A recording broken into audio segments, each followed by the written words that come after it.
Sabe uma coisa muito louca? Imagina descobrir que a decisão de colocar, tipo, um simples recheio de morango num biscoito Uhum. pode ser a diferença exata entre um lucro milionário e a falência de uma fábrica inteira. Parece até roteiro de filme sobre o mundo corporativo, né? Totalmente. Mas a grande questão é que essa é a nossa realidade agora. Hoje, 9 de abril de 2026, a gente está vivendo, sem exagero nenhum, o maior e mais complexo marco da história fiscal recente do Brasil. Com a regulamentação definitiva da reforma tributária. Exato. Isso. E, bom, para entender o tamanho desse terremoto, a gente vai usar como base hoje o Guia Estratégico do Carlos Rocha. Sim, um material excelente. Ele é um consultor tributário, tipo, com mais de 15 anos de trincheira mesmo. Ah, E o que ele traz não é só uma lista de regras para decorar. É uma questão de sobrevivência. Quem tentar operar uma empresa hoje, com aquela mesma mentalidade fiscal de 2023, bom, vai sangrar a caixa até fechar as portas. é assustador. Mas, certo, vamos desempacotar tudo isso, porque a complexidade tributária no Brasil sempre foi, sabe, aquele pesadelo silencioso. O famoso custo Brasil, né? Exato. Aquele negócio que encarece absolutamente tudo de forma invisível. Tanto para quem empreende, quanto para quem consome. Uhum. Então, o nosso objetivo nessa análise profunda de hoje é desmistificar a mecânica por trás do fim do temido imposto sobre imposto. Justamente. Vamos ver quem ganha, quem perde margem de lucro e como essa engrenagem afeta desde o preço do pão francês até aquelas comprinhas em aplicativos asiáticos. E até a herança, né? Sim, afeta profundamente o planejamento familiar. Mas o ponto de partida obrigatório para a gente decifrar essa revolução é entender o que o sistema antigo causava de errado. A doença crônica, né? Exato. A doença crônica da nossa economia sempre foi a cumulatividade. Esse é o grande vilão que distorcia todos os preços. Criava um ambiente onde a ineficiência, era punida com uma carga tributária totalmente cega. E sabe, para quem não vive imerso em planilhas financeiras todos os dias, a melhor forma de visualizar essa cumulatividade cega é pensar na fabricação de um bolo. Adoro essa analogia. É muito boa, né? Imagina que o padeiro vai lá e compra a farinha. Ele já paga um imposto embutido no preço dessa farinha. Aham. Aí ele mistura essa farinha com ovos com leite para fazer a massa crua. E o sistema antigo ia lá e cobrava um novo imposto sobre essa massa. Só que o detalhe perverso é que esse imposto novo é calculado em cima de um valor que já inclui o imposto da farinha. Perfeito, vira uma bola de neve. Aí o bolo vai pro forno, fica pronto e adivinha? Uma nova alíquota incide sobre o bolo inteiro. No fim, a fatia que chega lá na vitrine da padaria tá inflada porque o cliente está pagando imposto sobre imposto sobre imposto. É um ciclo infinito.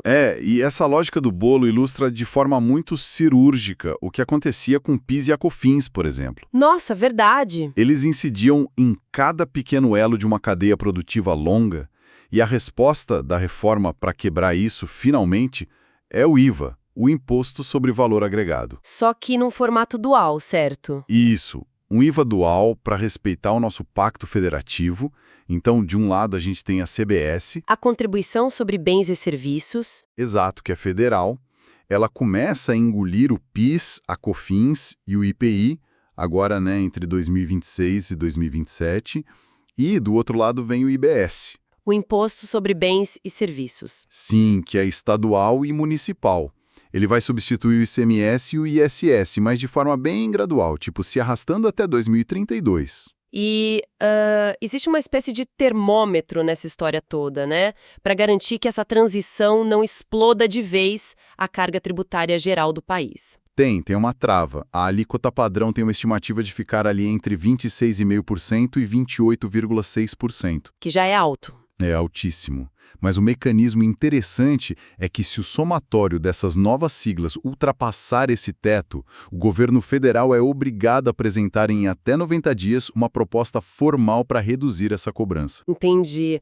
Mas tem um aspecto prático acontecendo exatamente agora, né, em 2026, que muda totalmente a dinâmica de qualquer transição que a gente já viu. Sim, o que é fascinante aqui é o conceito da alíquota teste que entrou em vigor agora. Em vez de simplesmente virar a chave da noite para o dia e arriscar, sei lá, um colapso nacional nas empresas, O caos total. isso, o sistema vai rodar em paralelo, cobrando uma alíquota simbólica. É algo na casa de 0,9% para a CBS e 0,1% para o IBS. Ah, então as empresas recolhem quase nada de dinheiro real agora. Exatamente, não tem um recolhimento financeiro gigantesco. Funciona como um laboratório corporativo em tempo real, sabe? Aham. Pensa na infraestrutura de TI de quem produz hoje. Os softwares de gestão, os famosos ERPs, eles precisam ser reprogramados do zero. Nossa, é verdade. Imagina o trabalho do pessoal de tecnologia. É insano. Então essa janela de 2026 permite que as empresas emitam notas, cruzem dados e identifiquem erros nos softwares sem que um erro de vírgula resulte numa multa milionária que quebraria o negócio. Mas, ó, se a gente for olhar para a vida real de quem está ouvindo a gente agora, a primeira preocupação quando se fala numa alíquota que pode bater quase 28% é o impacto direto no carrinho de supermercado, né? Com certeza, ninguém aguenta pagar isso de imposto na comida. Ninguém quer pagar 28% num prato de arroz com feijão. E é por isso que a reforma estabeleceu a Cesta Básica Nacional. Ela blinda os itens essenciais com isenção total. Zero imposto. Zero. Então, carnes, arroz, feijão, café, leite, pão comum e frutas não têm incidência. Até aqui, bom, faz todo sentido lógico e social. Mas Quando a gente olha para a lista dos itens que vão ter 60% de desconto, a coisa vira um quebra-cabeça meio bizarro. é aí que a indústria pira. Total. Porque, olha só as regras. Crustáceos têm desconto, mas lagosta foi expressamente excluída da lista e paga a alíquota cheia. Uhum. Biscoitos entram no desconto de 60%, mas apenas se não tiverem recheio. Daí a sua analogia lá do começo do recheio de morango. Exato. E pão de forma tem o desconto de 60%, mas o pão comum, tipo o pão francês, é isento. Como que a indústria lida com uma corda bamba dessas? Porque parece um detalhe muito minucioso. É um detalhe que muda tudo. Essa linha entre o que é essencial e o que é supérfluo cria um verdadeiro campo de batalha, sabe? Para os engenheiros de alimentos, para a galera de pesquisa e desenvolvimento. Nossa, imagina. Tipo assim, adicionar aquele creme de morango ou uma cobertura de chocolate num biscoito muda instantaneamente a classificação fiscal do produto inteiro. O imposto salta. Salta, o preço na prateleira explode e o produto perde a competitividade contra o biscoito simples da marca concorrente. Caramba! Então as empresas vão precisar recalcular formulações inteiras só para se encaixar nesses parâmetros de desconto. E não é só na comida que isso rola, né? A legislação estende esse desconto de 60% para medicamentos também. Ah, sim. A fonte menciona 383 remédios com isenção total, né? Exato. E tem mais, os profissionais liberais regulamentados, tipo advogados, engenheiros, contadores, médicos veterinários, eles também conseguiram uma redução de 30% nas alíquotas. É. E a quantidade de energia e dinheiro que os setores vão gastar fazendo lobby para provar que os produtos deles merecem continuar nessas listas de desconto vai ser absurda. Com certeza.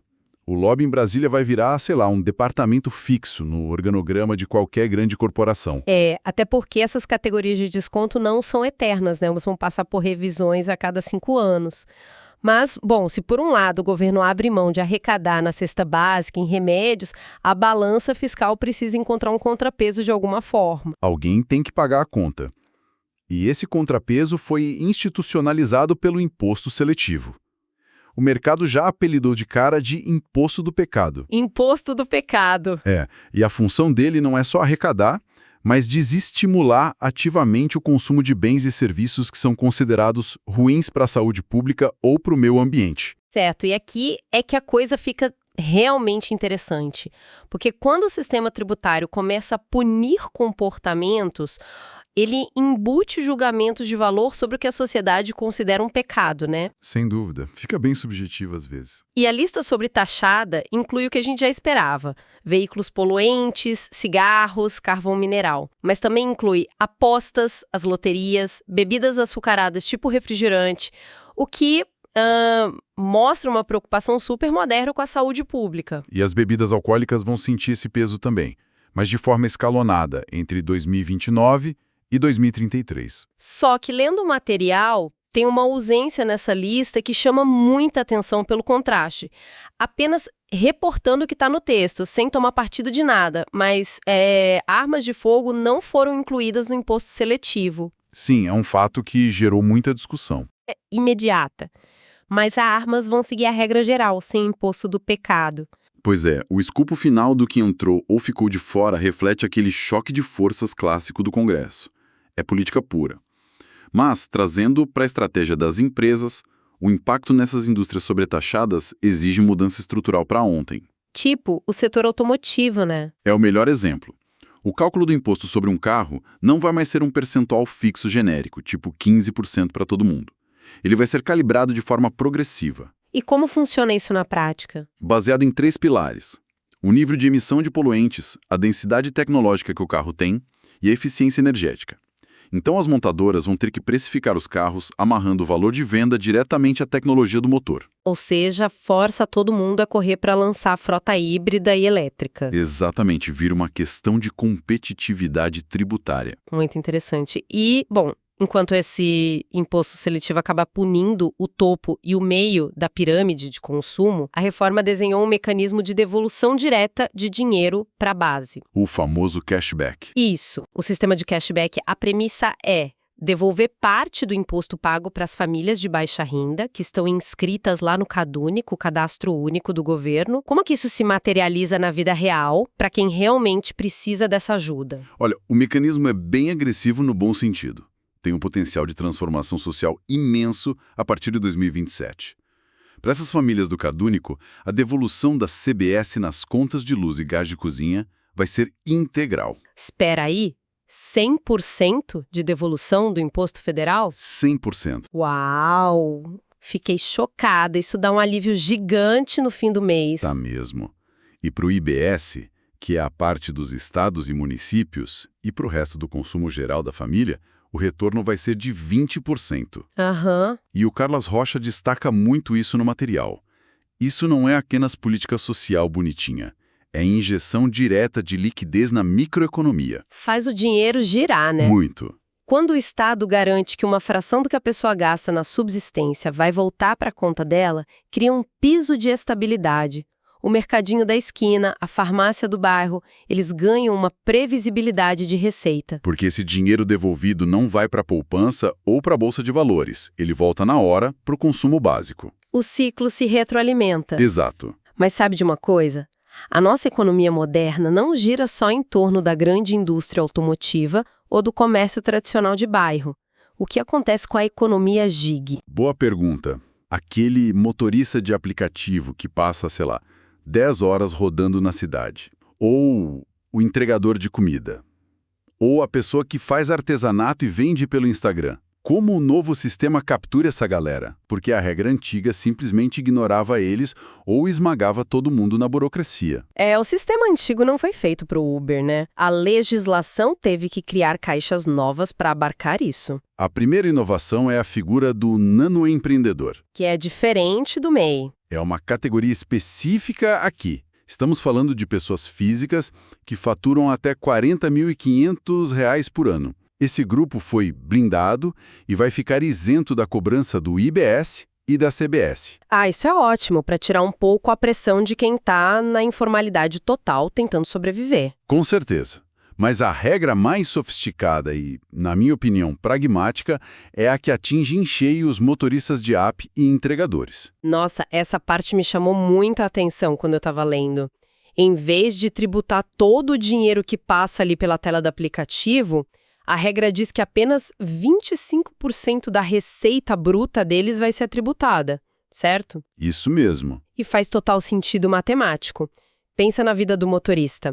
A maior parte da corrida já evapora na hora que ele para no posto para colocar combustível. Aí tem troca de óleo, seguro, desgaste do pneu. E a manutenção do carro está cada vez mais cara. Exato. Se o governo cobrasse o imposto sobre 100% do valor da corrida, ele estaria cobrando imposto sobre o custo da operação do cara e asfixiar o trabalhador antes mesmo de sobrar algum lucro limpo no bolso dele. É uma sacada importante. E se conectarmos isso ao cenário maior, A adoção dessa base reduzida a 25% é o Estado reconhecendo oficialmente que o faturamento de um trabalhador de plataforma não é lucro líquido. Aham. Internacional. Ah, claro. As plataformas asiáticas, Shein, Shopee, AliExpress. Gente, a gente acompanhou aquela novela infinita da isenção das compras abaixo de $50. A confusão na alfândega. Como que a regulamentação resolveu esse gargalo de vez? Mudando o ponto exato da cobrança. A pessoa física que faz a comprinha nessas plataformas agora paga o tributo independentemente do valor. Pode ser $10 ou 100, vai pagar. Certo. Mas a verdadeira virada de chave operacional está em quem recolhe esse dinheiro. A responsabilidade foi transferida diretamente para a própria plataforma digital. Ah, então o imposto já é calculado e cobrado na hora do checkout, ali na tela do celular, antes de fechar a compra. Exatamente. Então acabou aquela loteria estressante do pacote chegar no Brasil, ficar retido lá em Curitiba por semanas e o consumidor receber uma carta surpresa para pagar uma taxa que ele nem sabia qual era. Acaba o gargalo alfandegário. E o que é mais importante para a economia brasileira, encerra o que a nossa indústria chamava de concorrência desleal ou vantagem artificial. Como assim? Pensa nas fábricas de roupas, nos fabricantes de calçados do Brasil. Eles passavam raiva, porque o produto deles tinha todo o custo tributário embutido, enquanto o importado entrava praticamente limpo. Agora nivela o jogo. O produto asiático já entra no site precificado com a carga real. Entendi. Faz muito sentido para equilibrar o mercado interno e, bom, toda essa reengenharia gigantesca que a gente discutiu no fluxo de caixa das empresas, nas prateleiras dos mercados, nos aplicativos, tudo isso converge para a preocupação final que o guia do Carlos Rocha aponta. E eu acho que é a área que vai dar mais insônia nas pessoas nos próximos meses. Sem dúvida. A proteção do patrimônio. É, porque o impacto não é só na operação do dia a dia da empresa, é na herança da família que construiu o negócio. E virou uma corrida contra o relógio, tá? A espinha dorsal da sucessão familiar foi alterada lá na base com as mudanças no ITCMD. O Imposto sobre Transmissão Causa-Mortes e Doação. Exato, o imposto da herança. A regra agora impõe uma progressividade obrigatória. O que isso quer dizer na prática para as famílias? Quer dizer que os estados que antes cobravam uma alíquota fixa, sei lá, de 4%, independentemente se a herança era um apartamento ou um império de fazendas, agora vão ter que aplicar taxas crescentes. Quem tem patrimônios muito grandes vai, com certeza, esbarrar no teto máximo permitido. Entendi, mas então o que as pessoas vão fazer? Porque os planos de previdência privada sempre foram o atalho tradicional para resolver essa questão, né?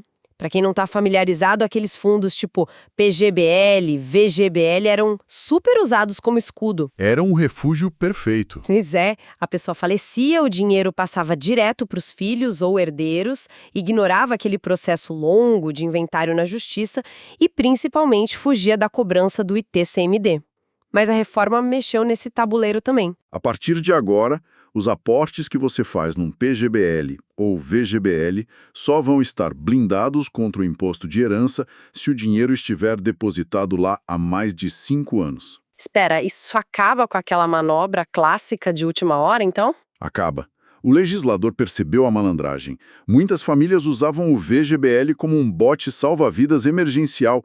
Tipo, o patriarca descobriu uma doença terminal grave. E a família corria para vender tudo? Isso. Liquidava imóveis, vendia as ações correndo e injetava todo o capital na Previdência semanas antes do falecimento, só para não pagar o ITCMD. Nossa, é um balde de água fria no planejamento feito de improviso. Total.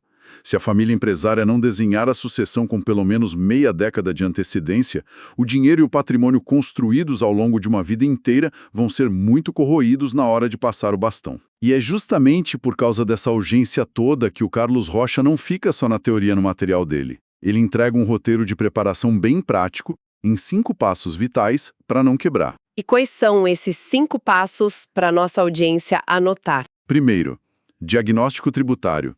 A empresa precisa varrer o próprio portfólio de produtos, ver o que vai cair na alíquota de 28% e o que dá para encaixar no 60% de desconto. A tal da reformulação do biscoito de morango? Exato. Segundo passo, revisar a cadeia de suprimentos. Porque no novo sistema, talvez aquele fornecedor que você usa há 20 anos não seja mais a opção financeiramente mais eficiente. Terceiro, investimento pesado em TI e atualização dos softwares de gestão para a alíquota teste de 2026. Para não errar as notas fiscais. Aham. Quarto, treinamento. Capacitar as equipes contábeis e fiscais para esquecerem a lógica antiga e pensarem no IVA dual. E o quinto, e talvez o mais inadiável, arquitetar o planejamento sucessório imediatamente. Tem que ser agora. Sim, antes que a regra de transição torne a inércia impagável. Olha, chega a dar um nó na cabeça perceber a dimensão dessa engrenagem toda. O cenário que a gente desempacotou aqui mostra que sair de um sistema caótico como o nosso e ir para o IVA dual entrega sim a simplificação que prometeram, mas não é de graça. Longe disso. Essa simplificação cobra um pedágio muito alto e inteligência tática, sabe? Seja a grande indústria trancada no laboratório para alterar a fórmula de um pacote de bolacha, o motorista do app conseguindo respirar um pouco melhor ou a urgência de antecipar o planejamento da família. Tá tudo interligado. Tá tudo conectado.